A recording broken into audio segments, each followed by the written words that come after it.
I mean, I want to apologize to my colleagues. I usually let all my colleagues go before me, but I didn't realize there was going to be so many colleagues who wanted to speak today. First of all, thank you all for coming, and as I expected, it's a pretty bipartisan hearing. We're all pretty much in agreement that rail is important and would like to be able to do something about it, but there are a few things I would like to comment on. First of all, I didn't know we were going to talk about taxes today, but for those of you who want tax cuts, it's awfully difficult for me to hear the very same people who want tax cuts simultaneously ask me to have more federal spending on their issues. It's virtually impossible. None of you could do that with your private businesses, cut your revenues and increase your spending. What makes you think the federal government can do that, unless, of course, you want to tell us what to cut, which, of course, gets you into a whole new quagmire that if you have a brain in your head, you don't want to get involved in, because that's a no-win situation. So I'm not going to ask about taxes, but since it came up, it's critically important to me. Everybody who comes in and asks me for things from the federal government, every one of you has to be willing to pay your fair share in taxes. That being said, I also want to comment on the 111s and the PTC.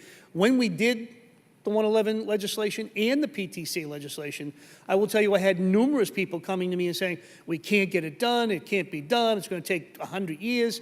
And to sit here today and listen to the fact that we are pretty much done with the 111s and we are on track for the PTC is great. It goes to prove that when any industry gets pushed to do something, you know how to do it. And when you work with Congress to come up with a reasonable time frame within which to accomplish it, it can work. I want to say thank you and congratulations for doing that. They're both important to America. They're both important to safety. Ms. Dara, I really appreciate your answer when asked by the chairman about prioritizing certain projects, that you have a lot of smaller projects. I think that's the answer I expected to hear. I'm glad to hear it. But I also want to warn you that, because I agree that we don't want to forget the short lines, if you don't find ways to prioritize some projects, if not within the national scope, at least within the state scope, you run the risk of being forgotten. Because I will guarantee you, if and when we ever get to a infrastructure project, people will be tripping over themselves with project-ready things. We all love to be at ribbon cuttings. We all want to make announcements. If you're not ready with specific projects, I fear you'd be left behind. I think that would be a mistake and a tragedy. So I just would ask you to go back to your members and try to find some way to prioritize. I know there's no one big one, but at least here are the three in this state, and here are the three in that state, and work with the state members.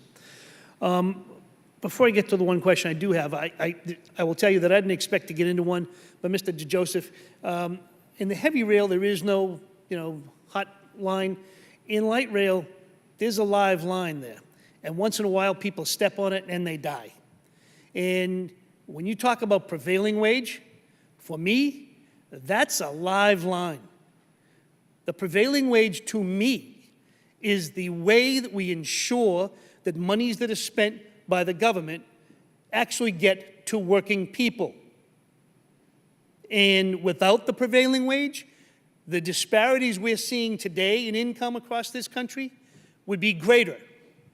So I will guarantee you, though I agree with everything else pretty much that's been said, if you push prevailing wage changes, you will lose, I won't speak for every Democrat, but darn close to every Democrat and a whole bunch of Republicans. Because as far as I'm concerned, that is a direct attack on the middle class. Now, I understand that reasonable people can disagree, and that's fine, but I would rather take an item like that is a hot-button issue and put it aside on a bigger issue where we can all find very common ground that we can work on. So for me, I wasn't going to do this, but when I heard the words prevailing wage, I've been burning up here for about a half an hour waiting to talk about it. And I love and respect you and what you do, and I'm with you on everything else.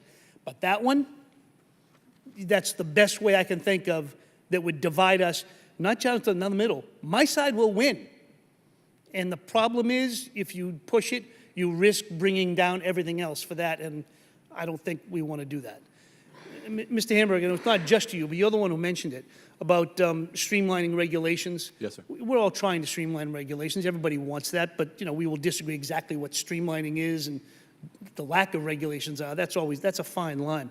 But to me, part of the problem is a lot of it is EPA and other agencies that involve. It's not just streamlining regulations. You have to have somebody in place on the other side of the table to actually make those decisions.